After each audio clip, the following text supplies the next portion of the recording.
On many occasions, we have had people ask questions like this. If God is good, why is there so much evil in the world? If God is good, why am I suffering like this? If God is good, why did He allow my child to die? Why am I homeless? Why me? Why?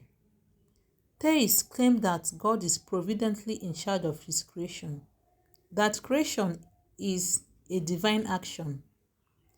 Their opponents, that is the atheists, counter that the so-called provident God is accused by the presence of evil in the world.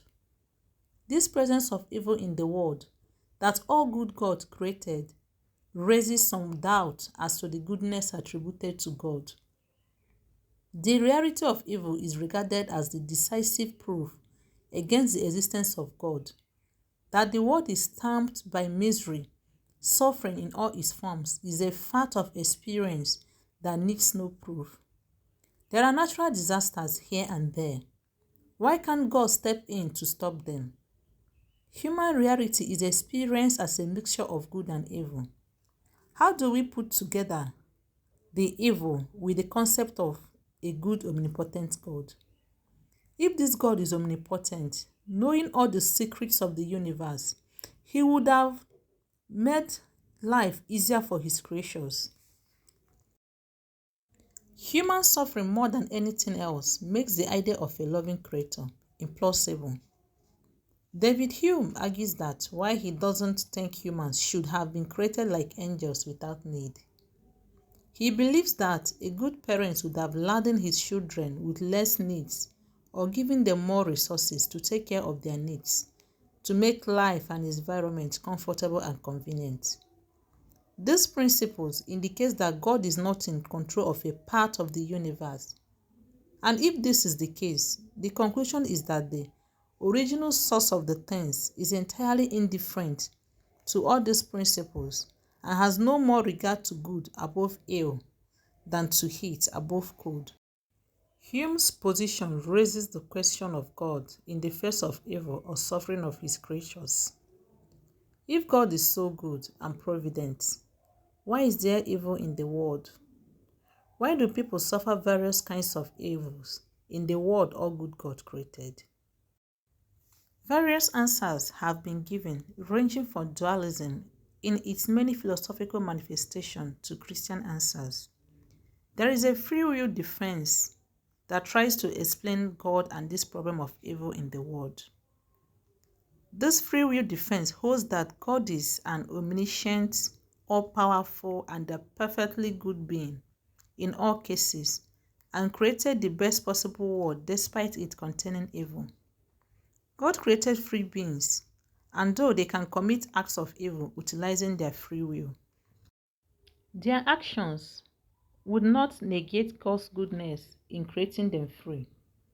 The abuse of free will by man is a greater evil, but it is a greater evil to have no free will. This free will defense is pointing out that God is not the cause of evil in the world, but the abuse of human free will is. You might ask, why can't God create beings with perfect morality to avoid all these ills in the society? God could have created beings with perfect morality, but a perfect being would not have free will in every moral scenario. Natural evils are as a result of God's having created a universe where creatures enjoy freedom of the sort. Free will is detectable within the first three chapters of Genesis. God allowing man to name the animals, the naming of Eve, the freedom of the serpent to tempt Eve, the freedom of Eve to choose to disobey God's commandments, which results in the fall of mankind. This free will defense has been opposed and criticized by many. The first argument against the free will defense is because God foreknows something will take place, makes it impossible that the thing will not take place. The argument can be considered to be weak. God has infinite wisdom and foreknowledge of all events. God knowing already what you're likely going to choose or do in a particular situation doesn't mean you don't have a choice. You have your free will, just that he knows what is going to be already. Another opposing view is that the God who claims to be good is not a good God. A good God would create good. Where then did the evil emanate from the creations a good God and perfect God created? More arguments against free will claim that the view doesn't account for natural evils. How do one explain the issues of natural disasters like earthquake, tornado? There are responses given in explaining the occurrence of the natural evil. Some claim it's a kind of retributive justice, which could possibly entail punishment using natural forces. This is a common theme in the Bible.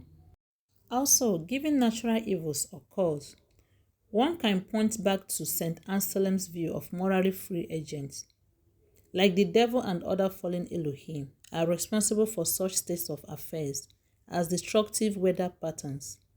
With this view, one could also parse natural evils under the realm of God, having created morally free spiritual beings that have fallen.